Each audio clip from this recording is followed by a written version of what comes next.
Olá, irmãos. Estamos de volta com a última etapa da nossa primeira aula de culto e louvor.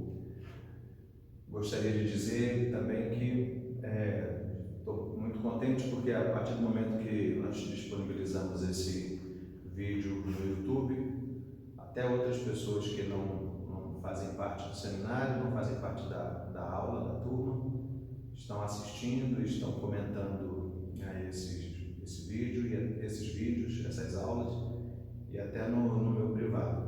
Sejam todos bem-vindos, mas essa aula é específica para os alunos do Seminário Teológico Batista do Leste da Mata, do leste da Zona da Mata, aqui em Minas Gerais.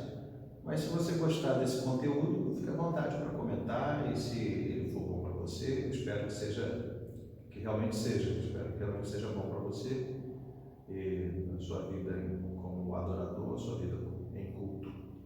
Bom, então, como eu estava dizendo, estamos na última etapa dessa primeira aula. Esperamos que na próxima já seja ao vivo, né?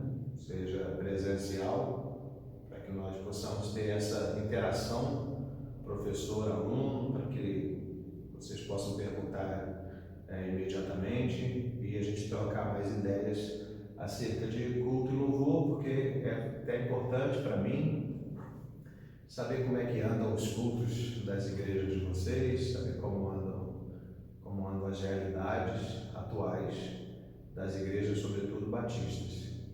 Bom, mas eu volto a dizer que desde o início dessa aula eu sou formado pelo Seminário Teológico Batista do Sul do Brasil, já há mais de 20 anos, e o meu enfoque vai ser sempre na liturgia batista e vai ser sempre com base naquilo que a Bíblia fala sobre culto, naquilo que a Bíblia ensina sobre culto. Não vou decididamente lidar com coisas que são às vezes próprias de outras denominações, às vezes próprias de conceitos diferentes, ou às vezes próprias de uma personalidade individual, de uma vontade individual, de uma visão individual de um determinado líder que quer alguma coisa diferente para a sua própria igreja. Então, eu, como professor de uma instituição acadêmica que está ligada a uma convenção, que está ligada a uma associação de igrejas batistas, o meu enfoque vai ser sempre para uma liturgia que eu acredito, durante todos esses anos como ministro, a liturgia que nos identifica como batista, né? E é a liturgia que teologicamente eu acredito que tenha mais base, que tenha mais fundamento. Então, partindo para o final dessa parte teórica, no final da aula eu vou citar algumas ferramentas com as quais nós iremos trabalhar no nosso próximo encontro, né?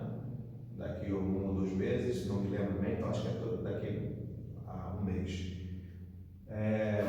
Então eu vou citar algumas ferramentas que é possível que eu peça para vocês trazerem, ou então eu vou mostrar na aula para que vocês aprendam a usar essas ferramentas na atividade de culto, na atividade principalmente de elaboração do culto.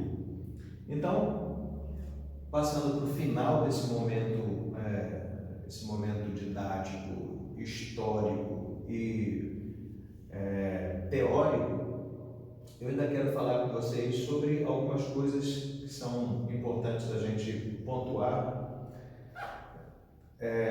Sei que todo mundo sabe, mas é importante a gente dizer que a música está presente na Bíblia desde sempre.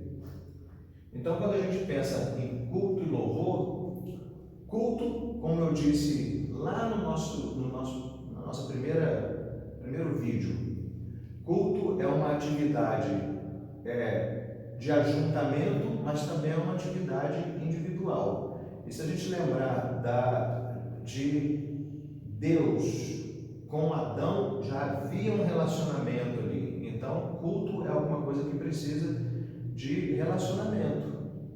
Então, é um ajuntamento mesmo que de duas pessoas, Deus e Adão. Então, já desde o início nós vemos o culto entrelaçado com o louvor. E não é surpresa que nós sabemos que o rei mais influente, o rei mais conhecido da história do povo de Deus foi o rei Davi, e foi o que mais trabalhou os fundamentos da música no culto. E eu quero citar algumas coisas para vocês,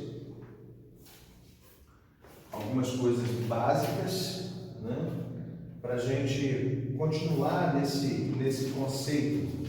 Então, em 1 Crônicas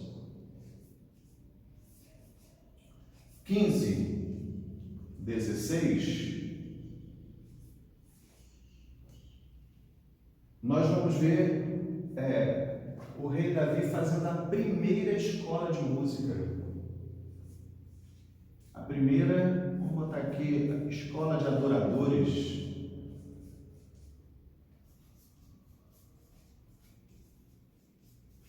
A primeira escola de adoradores. Se eu for pensar antes de Davi, nós vamos ver Moisés, né? Moisés, em Êxodo 15, ele compõe o primeiro cântico que está na Bíblia, o cântico de Moisés, quando Moisés leva o povo ao deserto, e quando chega ao Mar Vermelho, depois que eles atravessam o Mar Vermelho, Moisés então compõe esse lindo cântico.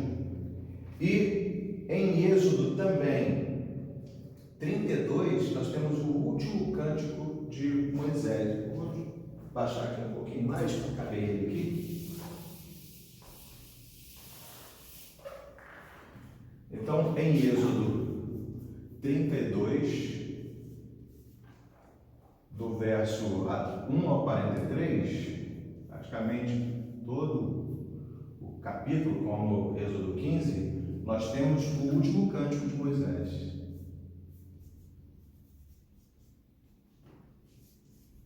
Lindo também. Sugiro os irmãos lerem para conhecer. Então, como eu falei, em Crônicas, 1 Crônicas, primeiro livro de Crônicas, capítulo 15, verso 16, nós temos a primeira escola de adoradores.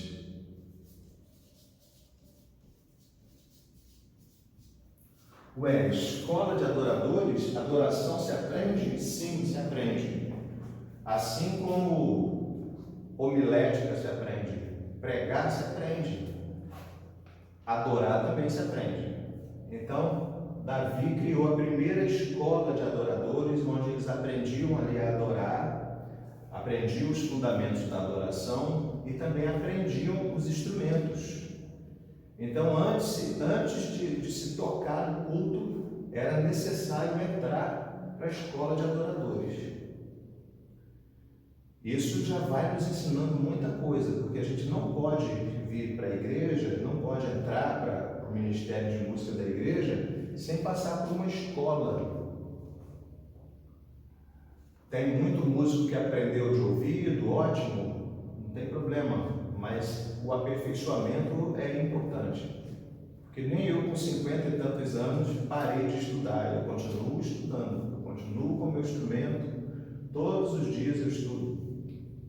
Então, o parar de estudar é parar no tempo. Então, se você quer ser do líder, da liderança, ou você quer ser do ministério de adoração da igreja, você precisa se preparar.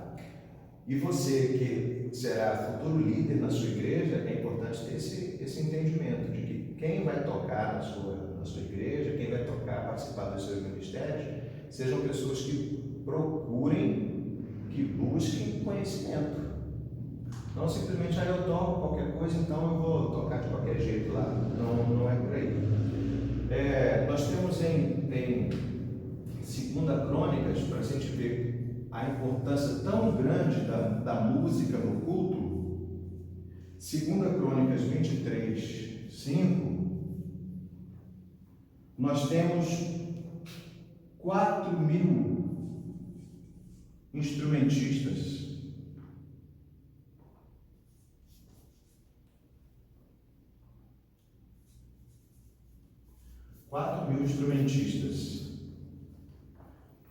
Aqui em 1 Crônicas, a palavra de Deus vai nos mostrar que essa primeira escola de música foi fruto de família. Eram os membros da família que se tornaram a escola de música. Depois essa escola de música cresceu para todas as outras famílias, para todas as outras tribos. Então aqui nós temos 4.000 instrumentistas tocando. Os irmãos imaginam tanto de gente assim? Vocês sabiam que o livro de Salmos, os salmos eram cânticos, os salmos eram músicas que eram cantadas. Então imagina isso tudo cantado. Imagina 4.000 pessoas tocando e mais não sei quantas mil cantando. Quando nós vemos nos salmos a expressão ao cantor mor,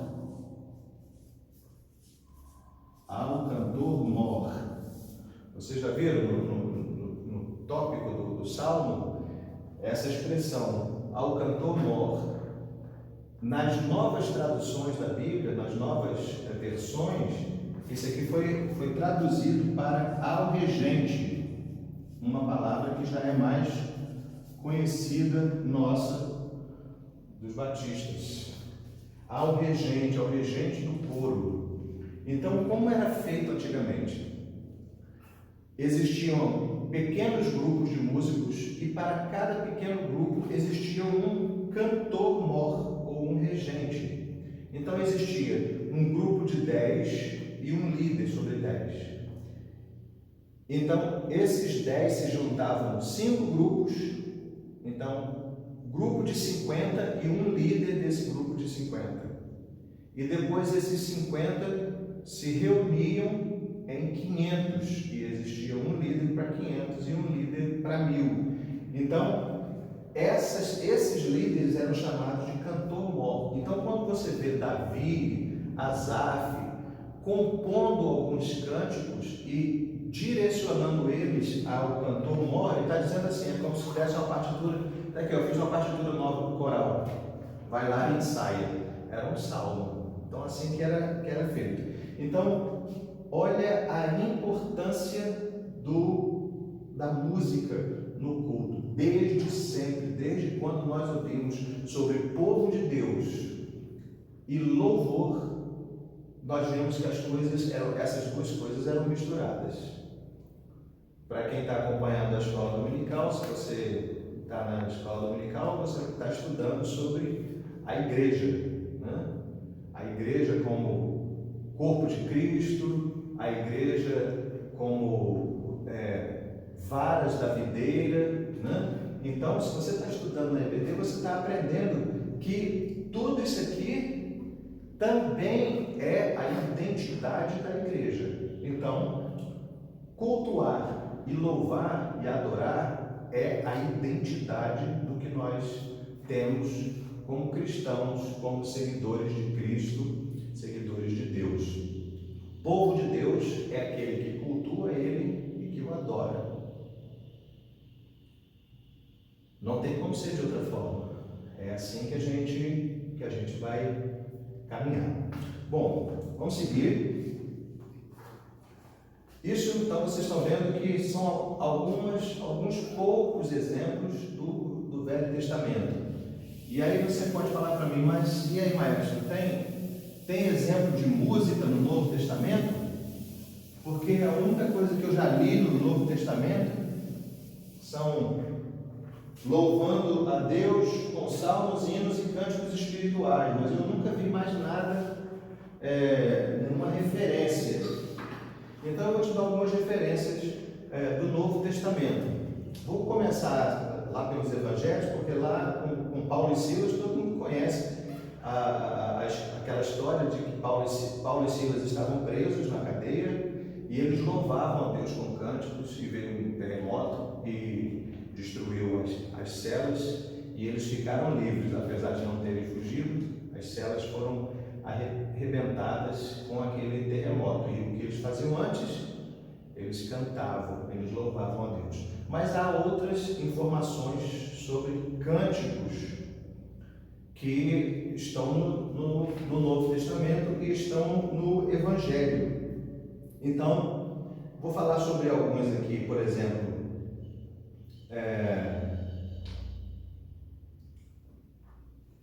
Eu vou citar esses exemplos, é importante vocês saberem, mas esses exemplos foram pegos muito pela música clássica, né? E a igreja, principalmente a igreja reformada, a igreja evangélica, abandonou esses cânticos.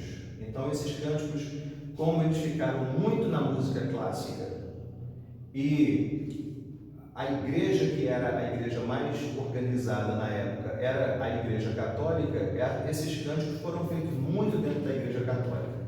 Então, à medida que a igreja evangélica foi se distanciando da igreja católica, essas músicas também se distanciaram do repertório da igreja evangélica. Então, por exemplo, nós temos o cântico Glória in excelsis Deo. Glória ao Deus excelso. Esse aqui é o Cântico dos Anjos. Vou botar aqui embaixo. Cântico dos Anjos. Quando os anjos foram ter com Maria para avisar que ela ia engravidar de Jesus, do Emanuel, os anjos cantaram. Então, esse é o primeiro cântico que tem no Novo Testamento. O segundo cântico, nós temos o Cântico de Maria.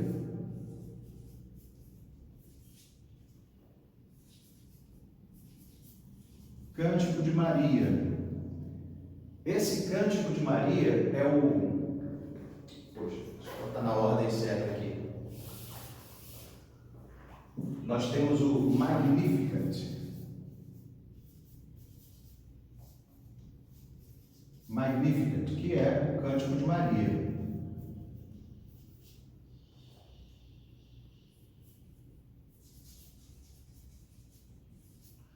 Cântico de Maria, um cântico lindo, lindo, lindo. Foi muito abordado por muitos compositores clássicos. A gente encontra o Magnificat de Beethoven, o Magnificat de Mozart, o Magnificat de Pergolesi, o Magnificat de um monte de compositores que pegaram o texto bíblico para fazer lindas composições. Eu sou da época que o meu pastor dizia que a música clássica era do diabo. Então, eu demorei muito para me desvencilhar desse ensinamento, porque eu acabei indo estudar música clássica e me tornei maestro profissional, mas eu demorei muito para me desvencilhar dessa teologia equivocada, de que a música clássica era do diabo. Então, muitos compositores pegaram o texto bíblico para compor lindos cânticos. Esse é o exemplo do Magnificat, que está em Lucas 1, de 47 a 55. Nós temos outro cântico lindo, que é o Benedictus.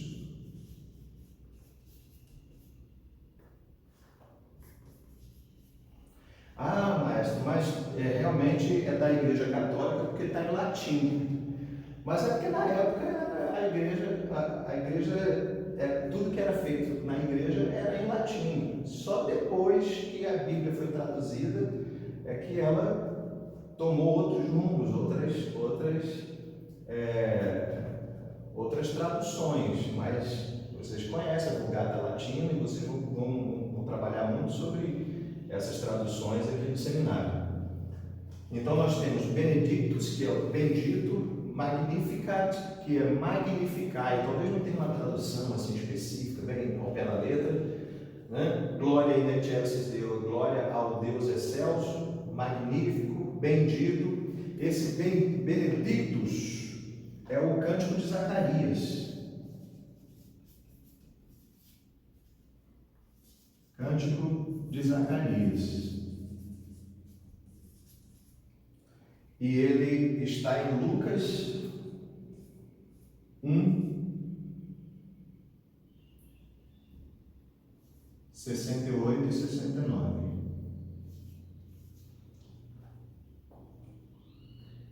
Nós temos também outros cânticos. Eu posso falar escrever vários aqui de exemplos do Novo Testamento acerca da música, acerca do louvor.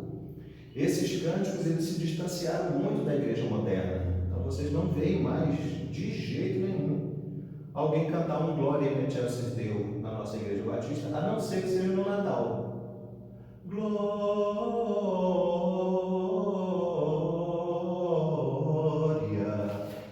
in Excelsis Deo. Isso é o Glória.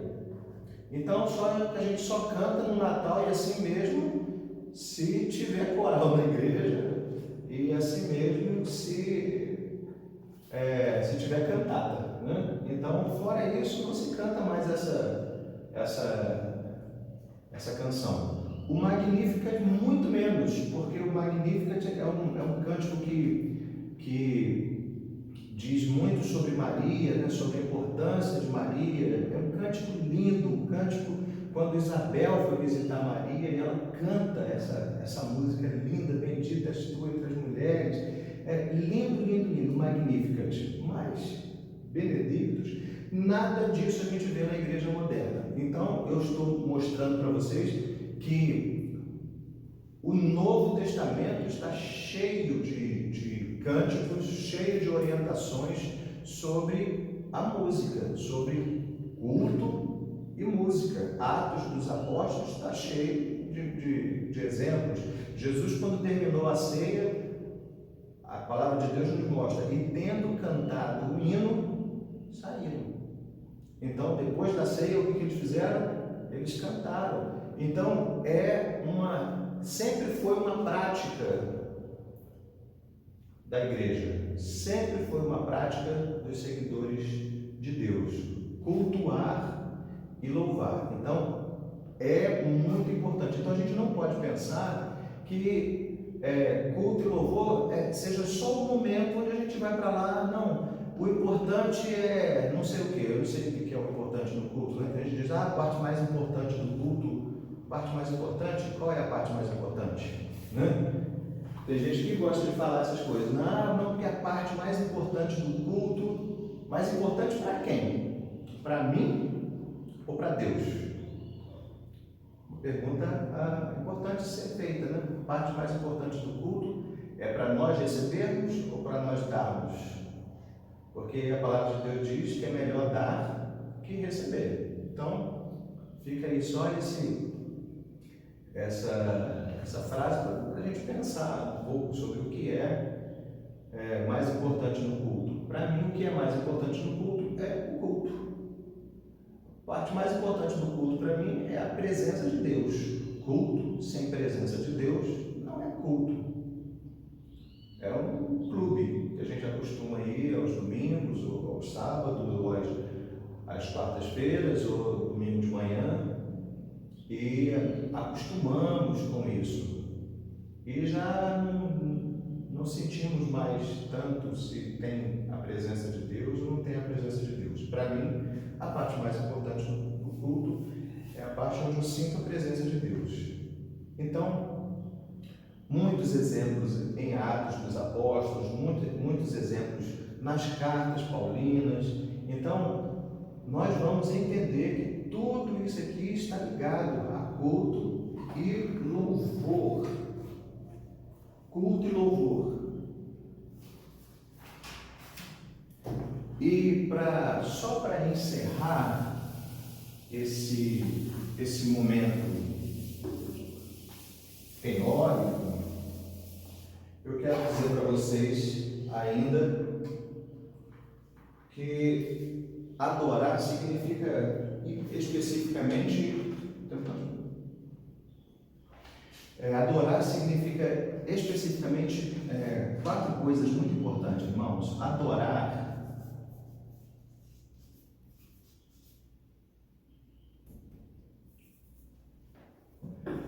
significa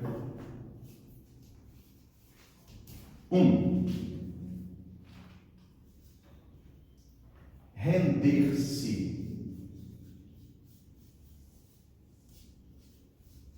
Render-se. Então, a adoração, ela passa pelo ato de se prostrar.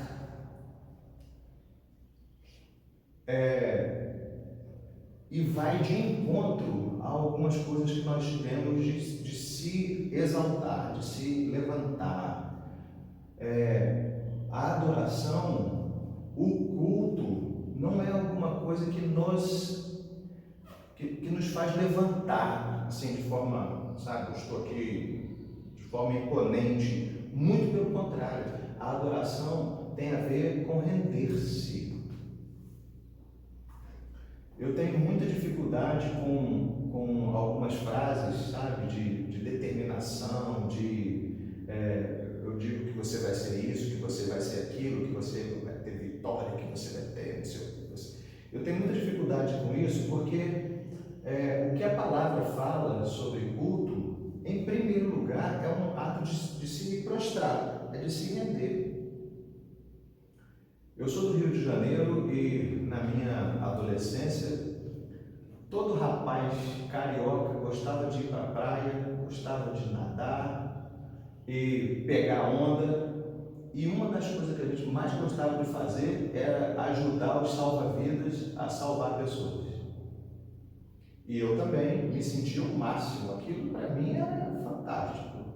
Eu ver uma pessoa afogando e eu correr lá antes do salva-vidas e mergulhar, nadar e chegar até a pessoa e tirar ela de dentro d'água, aquilo ali, a minha autoestima, eu voltava com um peito desse tamanho, parecia eu era magrinho igual uma caneta, mas eu saía de dentro d'água parecendo o Sylvester Stallone, que me fazia muito bem.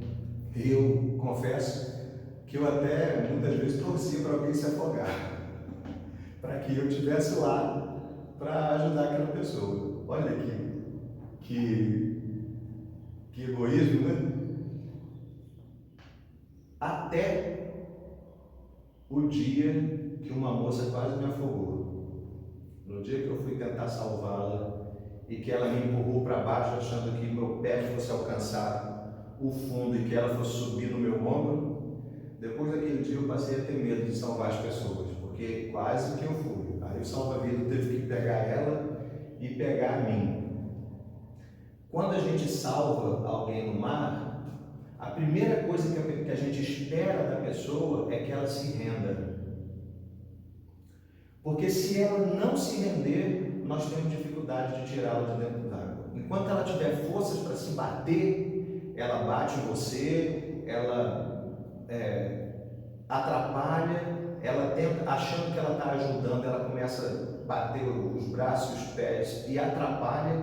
Então, enquanto a pessoa não se rende, nós não podemos fazer nada. Isso vai um ensinamento espiritual muito grande, porque às vezes Deus está esperando que nós nos rendamos a Ele. E a gente continua se batendo, se debatendo, achando que nós podemos ser salvos por nossas próprias forças. E às vezes nós atrapalhamos o poder de Deus sobre a vida da gente, porque o culto que Ele espera é de alguém que está rendido. Há pouco tempo atrás a gente cantava: "Oh, eis-me aqui, rendido estou". Não é? Hoje a gente canta outros cânticos que nos... né? Eu sou mais precioso do que o ouro de Ofir. Né? Então, Deus está esperando que o nosso culto seja de alguém que se rendeu. Quando você for pensar sobre o seu culto, quando você for pensar em organizar o seu culto, pense em promover momentos em que o povo possa se render a Deus. Que você pense em repertório para ser cantado na igreja, para declarar essa rendição a Deus. Que você pense em palavras para serem ditas, ensinadas, lembra do culto didático, né? Coisas para serem ensinadas na hora do culto, em que o povo se renda a Deus. Porque às vezes nós nos rendemos aos nossos próprios conceitos, às vezes nós nos rendemos à nossa própria inteligência, nós nos rendemos aos nossos títulos, nós nos rendemos à nossa experiência, né? Eu já vi pastor dizendo: aqui na igreja ninguém pode me orientar, ninguém pode falar nada comigo, aqui eu só recebo orientação de Deus, ninguém tem autoridade para me questionar. É alguém que perdeu a humildade de se render, né?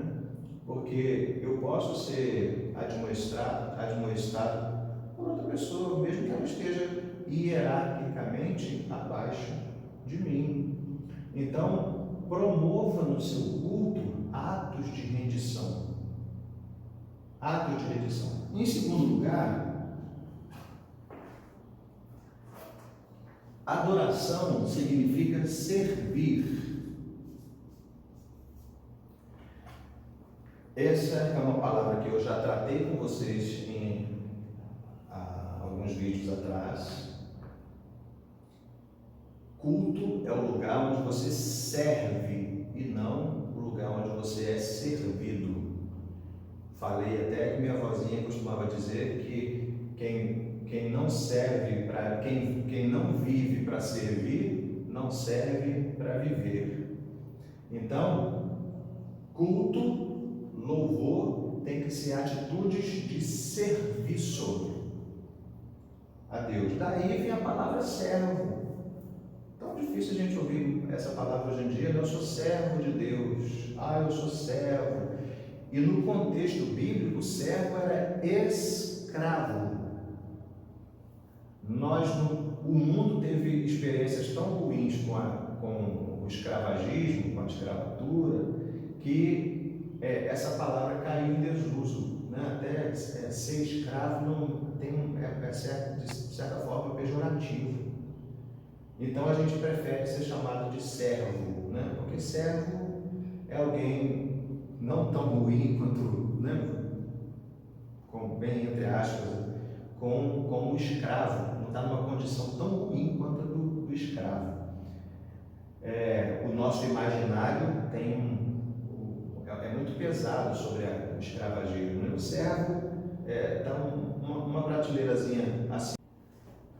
Servir, quando a palavra de Deus fala sobre patrões e empregados, que nós devemos servir aos nossos patrões como se estivéssemos servindo a Deus, o servir é uma atitude de culto. Deus abençoa o seu serviço quando você serve ao seu patrão, à sua empresa, como se estivesse servindo ao Senhor. Por quê? Porque é uma atitude de culto. Individual, sim, mas na igreja, no culto, nós precisamos ter um momento de servir. Isso é muito importante. 3. Adorar significa ter reverência. Ter reverência.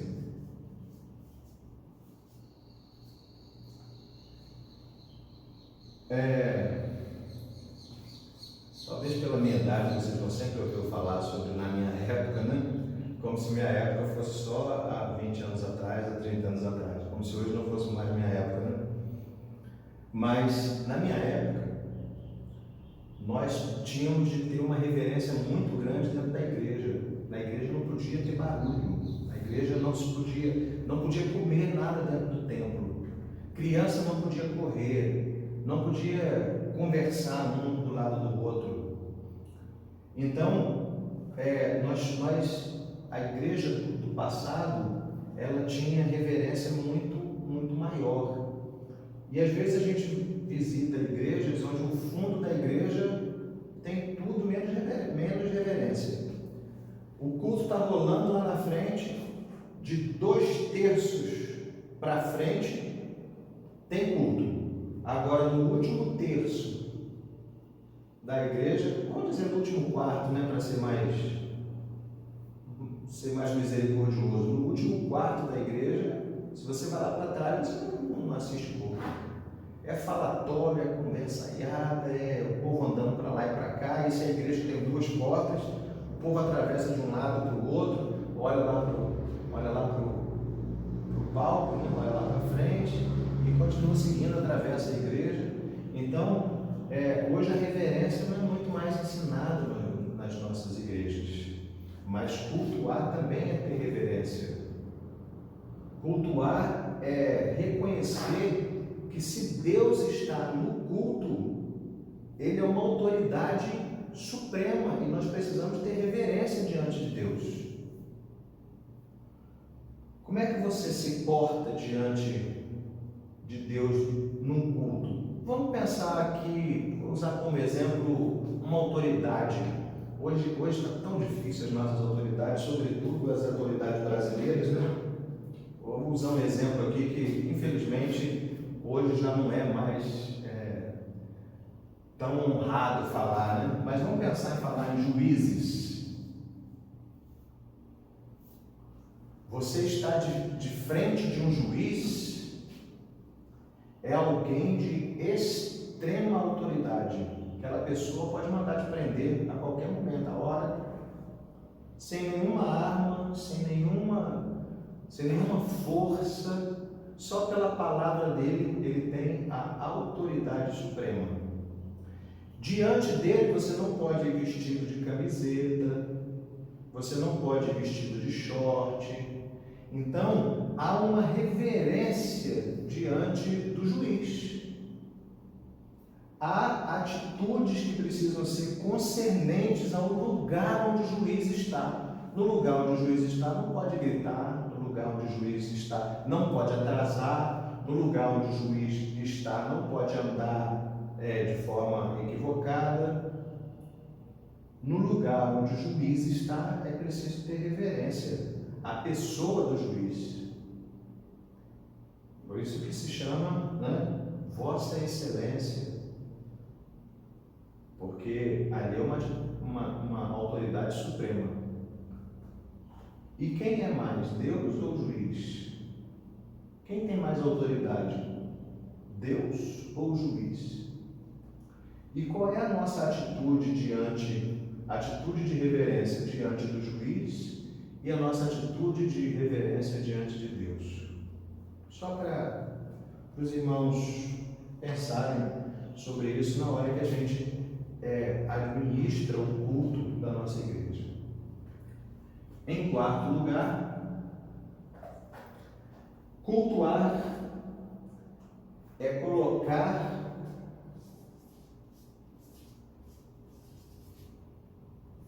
os seus sentidos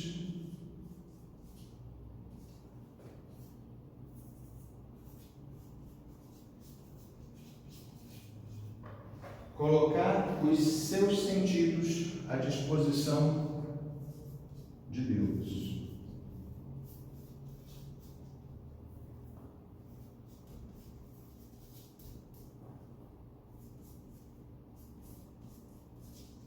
Colocar os seus sentidos à disposição de Deus. Então, render-se, servir, ter reverência e, por último, colocar seus sentidos. A câmera parou um pouquinho aí, vocês nem viram eu escrever isso tudo aqui, né? Mas eu falei sobre cultuar a Deus, também colocar seus 5 sentidos à disposição dele: o tato, o olfato, a visão, a audição e paladar. Mas, maestro, tato no culto? Sim. Pelo menos nós que vivemos num país onde o toque é muito importante, né? Nós não vivemos na Europa, né? Nós não vivemos nos países da América do Norte, onde o frio transforma as pessoas em um pouco mais frias. Então o toque é mais difícil. Hoje a gente está vivendo um momento muito difícil que nem um toque mais é permitido, nem na nossa realidade. Mas cultuar a Deus, ter tato é importante. Você tem gente que precisa de um abraço e você não pode dar um abraço, né? Isso é cultuar a Deus. Olfato, colocar o seu olfato à disposição de Deus, colocar a sua visão, sua audição, o seu paladar. E quem sabe você possa escolher músicas que falem disso, né? Toca na ponta do altar, tato, né? Quero te tocar, Senhor, e por aí vai. O olfato, o cheiro suave, né? Do culto, visão, né? Vejo o Senhor, eu vejo a glória do Senhor hoje aqui, ao ouvir tua voz e sentir teu amor, só de pronunciar o teu nome, né? Quero ouvir tua voz. Então, quem sabe colocar essas coisas na sua liturgia, colocar isso no repertório que se canta, no repertório que se cultua, para que as pessoas entendam que nós precisamos louvar a Deus com todo o nosso ser. Lembrei de outra musiquinha aqui quando eu era criança. A Cristo dá louvor com todo o ser, com todo o corpo a Cristo dá louvor, com a mão e os pés, a cabeça e a voz, com o seu corpo dai louvor. Me ensinaram isso quando eu era criança. Ou seja, lá atrás, a Inódia era para nos ensinar sobre essas coisas. Hoje, o que a nossa Inódia ensina? O que a nossa Inódia ensina? Quais as músicas que estamos cantando, o que elas ensinam? Será que elas ensinam você a só estou passando pela prova dando glória a Deus, dando glória, tem que dar glória a Deus mesmo quando passar pela prova? Ou ela está ensinando para você, quem me viu passar na prova e não me ajudou, quando veio passar na bênção vão se arrepender. A vingança gospel, né? Então, que tipo de música sua igreja está cantando? Que tipo de música você está cantando? Que tipo de culto você oferece a Deus em louvor? As músicas, a sua inódia, o seu repertório, adora a Deus com todos os seus sentidos? É muito importante isso, irmãos. Quero encerrar essa primeira aula nossa, me colocando à disposição mais uma vez dos alunos. Aqueles que quiserem fazer perguntas, pode escrever lá, ou pode mandar no grupo, que vai chegar até a mim as perguntas, e eu vou ter maior prazer em responder. Nas próximas aulas, nós vamos ter algumas ferramentas para nos ajudar, né? A pensar na elaboração do culto. Então, nós teremos uma aula prática, e essa aula, obviamente, a primeira coisa que você vai ter que trazer é a Bíblia. Uma outra coisa importante para trazer é uma chave bíblica. Chave bíblica, ou uma referência, né? Chave de referência bíblica. Inário para o culto cristão, que a gente chama de HCC, o cantor cristão,